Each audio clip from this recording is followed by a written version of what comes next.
Então, olá pessoal, nessa videoaula nós vamos falar de cilindros, tá? Então, nosso objetivo nessa videoaula é mostrar como calcular áreas e volume do cilindro, né? Algumas áreas de interesse e o volume de um cilindro. Basicamente, todo mundo já compreende, eu creio, o que é um cilindro, né? É uma figura muito comum no dia a dia. Nós vamos tentar aqui formalizar os conceitos matemáticos e mostrar algumas situações aplicadas em que eu preciso utilizar essa figura, tá certo? Então, vamos lá, né? Então, o que é um cilindro?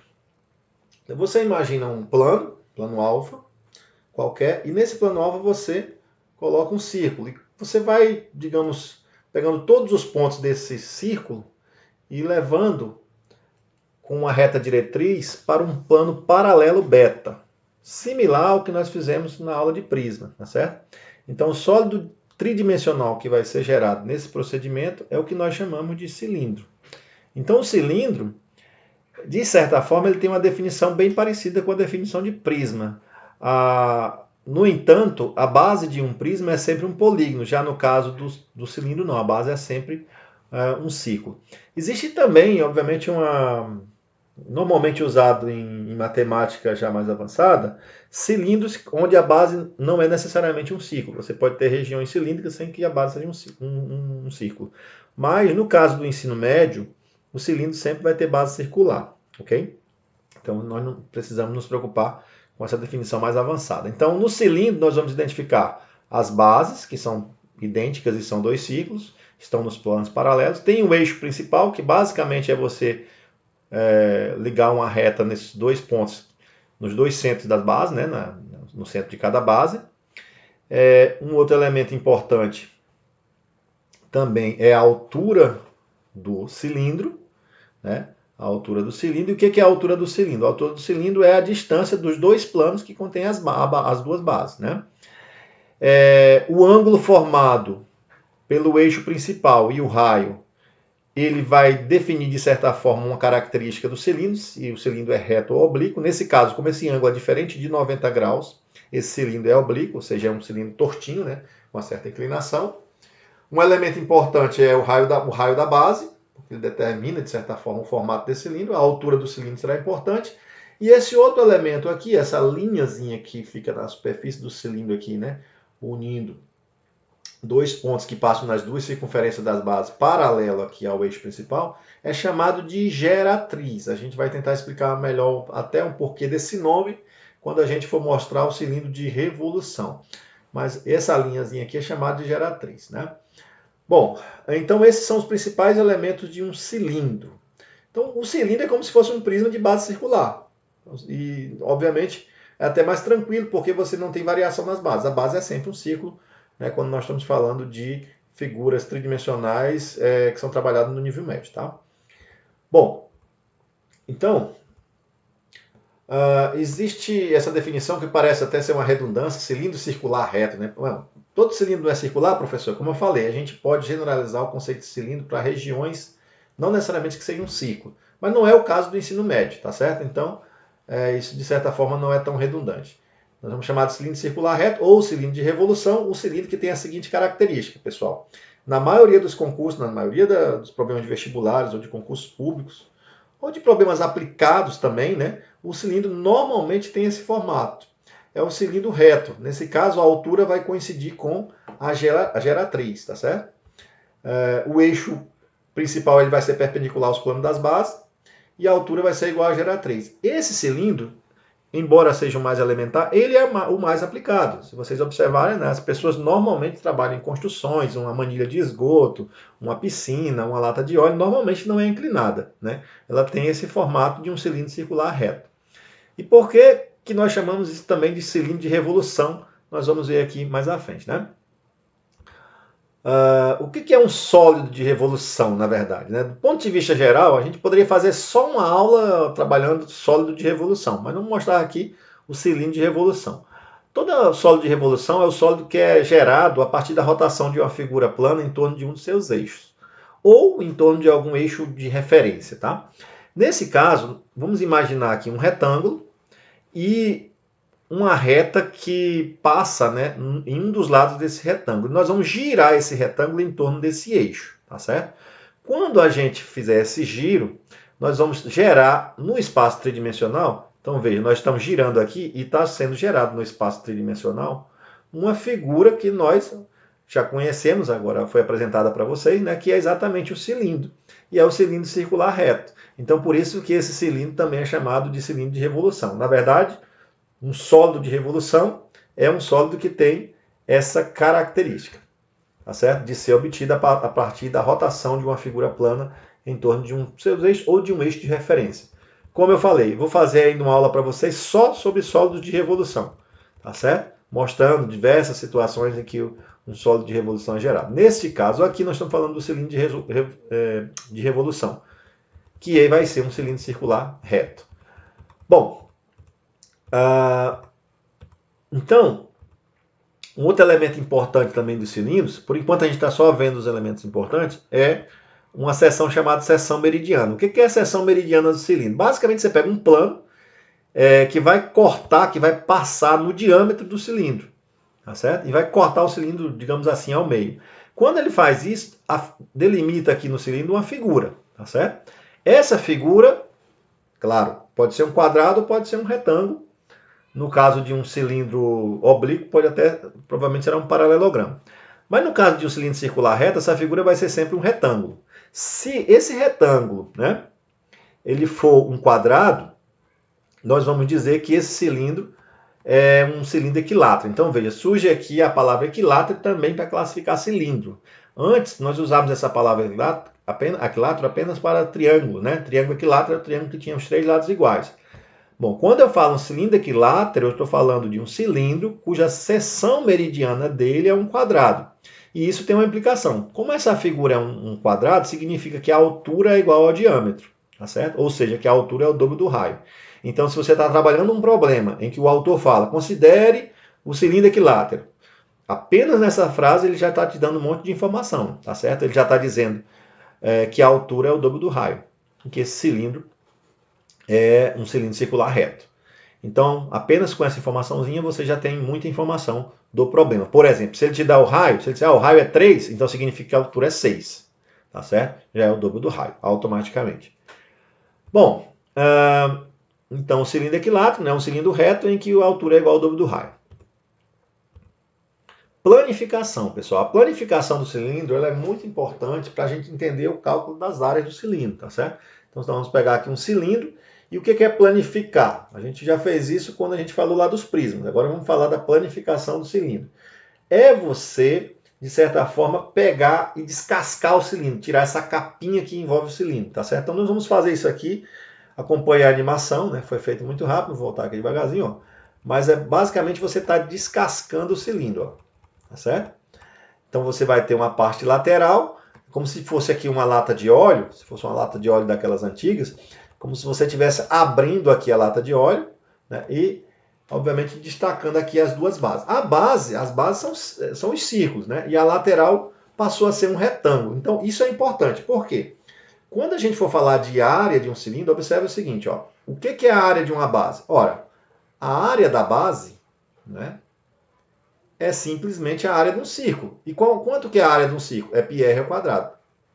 Né? Essa é a forma da área do círculo. Então, pessoal, você basicamente aqui vai precisar dos seus conhecimentos de geometria plana. Você não precisa decorar uma fórmula nova, você precisa saber a área do círculo e a área do retângulo. Por isso que eu tenho dito que para aprender o cálculo de área de figuras tridimensionais, você vai ter que basicamente saber das áreas das figuras planas, ok?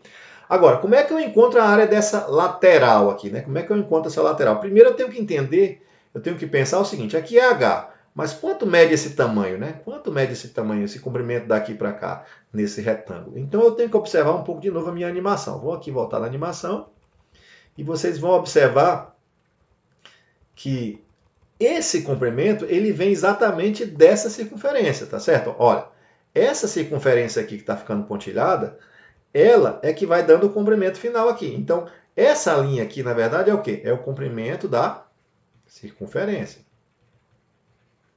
Comprimento da circunferência da base. Bom, e como que é o comprimento de uma circunferência, pessoal? De novo, tenho que recorrer à geometria plana. O comprimento de uma circunferência é 2π vezes o raio. Portanto, esse comprimento aqui, ó, todinho, é igual a 2π vezes o raio. Então, quanto que é essa área? Quanto que é essa área aqui? É simplesmente você pegar um lado do retângulo e multiplicar pelo outro, pegar as duas dimensões. Então seria você pegar 2π vezes o raio vezes h. Tem gente que vai querer decorar isso aqui, né? Seria a área lateral do cilindro. Tem gente que vai querer decorar isso aqui. A área lateral é 2πrh. Tudo bem. Se for bom de memória, não tem problema. Mas você pode deduzir isso, né? Ó, intuitivamente. Você pegou o cilindro, calcula logo o comprimento da circunferência e multiplica pela altura, que é exatamente a área desse retângulo. Então, todas essas relações, elas vêm da geometria plana. Comprimento de uma circunferência e área do círculo. Tá certo? Ou seja, você tem que dominar bem a geometria plana e você não tem novidade aqui em termos de área, não. Bom, então nós já entendemos o que é a área lateral, é só descascar essa lateral do cilindro, e a área da base é a própria área do ciclo. Obviamente, se eu pedir a área total, você tem que somar os dois ciclos, né? Isso você vai ter que averiguar nos problemas, se você tem interesse na área total, somar as duas bases, ou se apenas uma das bases. Nós vamos ver que em algumas situações você não vai precisar somar as duas bases, tá certo? Bom, volume de um cilindro, pessoal. Então, da mesma maneira que nós falamos do prisma, né, aqui é como se fosse um prisma, só que a base circular. Então, qual é o elemento principal da base? É o raio, tá certo? Por quê? Porque o raio fornece a área da base. Como é que é a área da base? De novo, né? πr ao quadrado, é a área de um círculo. E outro elemento importante do cilindro, obviamente, é a altura, tá certo? E aí, com isso, o volume de um cilindro é simplesmente você pegar a área da base e multiplicar pela altura. Observe que isso aqui é a mesma relação, né? Essa relação aqui, ela está servindo também para quem? Para os prismas, que a gente já viu em outra aula, e serve também para os cilindros, tá certo? Só que no caso dos cilindros, essa área da base é sempre πr ao quadrado. Ou seja, no caso de um cilindro, sempre você vai ter πr ao quadrado na base, né? Diferente do prisma que depende do formato, e multiplicado por h. Portanto, você tem a fórmula final que o volume de um prisma é πr ao quadrado h. Não precisa decorar essa fórmula. Basta lembrar que é a área da base vezes a altura e lembrar que a área de um ciclo é πr ao quadrado. Bom, então, vamos ver como é que a gente trabalha com essas relações, né? Nesse slide aqui agora, você tem um resumo, né? A área da base é πr ao quadrado, a área lateral 2πrh, a área total é a área lateral mais duas vezes a área da base, e o volume πr ao quadrado h. Particularmente, eu não fico decorando essas relações. O que eu decoro? O que é a área do ciclo e qual que é o comprimento do ciclo, tá certo? Como calcular a área do ciclo e o comprimento do ciclo. Basicamente, é isso que eu memorizei. Vamos ver como funciona isso aqui com um exemplo aplicado. Nós temos uma piscina. O raio da base dessa piscina é de 3 metros e a altura é igual a 1,5 metros. Então, nesse exercício, nós queremos calcular o seguinte, queremos calcular o volume dessa piscina. Quantos litros de água cabe nessa piscina, tá certo? Então, o volume, né, é a área da base vezes a altura. Então, não precisa decorar aquela forma. Bom, mas o que é a área da base nesse caso? O que é a área da base da piscina? A piscina tem a base em formato de um círculo, então a área é πr ao quadrado, ok? Agora, o raio da piscina é de 3 metros, então significa que essa área da base vai ser π vezes 3 ao quadrado. E, portanto, 3 ao quadrado é 9, a área da base é 9π. É claro que se você chegar 9π metros quadrados, se você chegar para o vendedor da loja e pedir 9π metros quadrados de lajota, ele não vai saber o que você está pedindo, né? Mas eu vou deixar para fazer essa transformação no final. Então, veja, o volume nesse caso vai ser a área da base, que é 9π, a gente encontrou aqui, que é a área do círculo, multiplicado pela altura, que é 1,5. Então, você vai pegar 9 vezes π vezes 1,5. Agora, para ter um significado prático, substitui aí o π por 3,14 e multiplica por 1,5. Você pode pegar uma calculadora para fazer isso, e você vai obter o resultado de 42,39 metros cúbicos, porque você está trabalhando sempre com a unidade aqui, nesse caso, em metros. Bom, 42,39 metros cúbicos. Se você fosse encher essa piscina de barro, normalmente você ia falar para o vendedor lá do barro que queria 42,39 metros cúbicos de barro, ou arredondando aí 43. Mas se você vai encher essa piscina de água e você vai contratar um pipa para encher essa piscina de água, normalmente essa informação vai estar em litros. Aí você tem que lembrar o seguinte, que em 1 metro cúbico cabem exatamente 1.000 litros de água, ok? Lembrou dessa relação? É só multiplicar isso por 1000. Quando você multiplica isso por 1000, você vai ter 42.390 litros de água para essa piscina. Bom, mas, então nós já sabemos a capacidade da piscina. Ela tem 42.390 litros, ela está cheinha, né? Ela está na borda. Agora, você poderia estar interessado em comprar, se você está fazendo a piscina, você quer colocar a lajota na piscina. Então você quer colocar um piso na parte de baixo e um piso na lateral. Observe que nesse caso você não precisa da parte de cima, porque você não vai fechar a parte de cima, que é a parte que você vai pular dentro da piscina, né? Ela vai estar aberta. Então, você precisa encontrar agora a área lateral, tá certo? Você já encontrou a área da base e precisa encontrar a área lateral. Para encontrar a área lateral, a primeira coisa que você tem que fazer é encontrar o comprimento dessa circunferência. Ó. Quanto que é o comprimento de uma circunferência, pessoal? É 2π vezes o raio. Então, nesse caso, vai ser 2 vezes o π e o raio é 3. Portanto, o comprimento da circunferência é 6π. Quando você encontrar esse comprimento, se você fosse descascar essa figura, ela ia ficar assim, ó. Ia ficar um retângulo, tá ok? Eu estou fazendo aqui fora de escala mesmo, ia ficar um retângulo, com esse tamanho sendo 6π e com a altura da piscina, que nesse caso é 1,5. Então significa que essa área, que é a área lateral, ela é simplesmente 6π vezes 1,5. Então você vai pegar 6π e multiplicar por 1,5. E o resultado disso dá 1,5 vezes 6, 9. Portanto, 9π. Tá certo?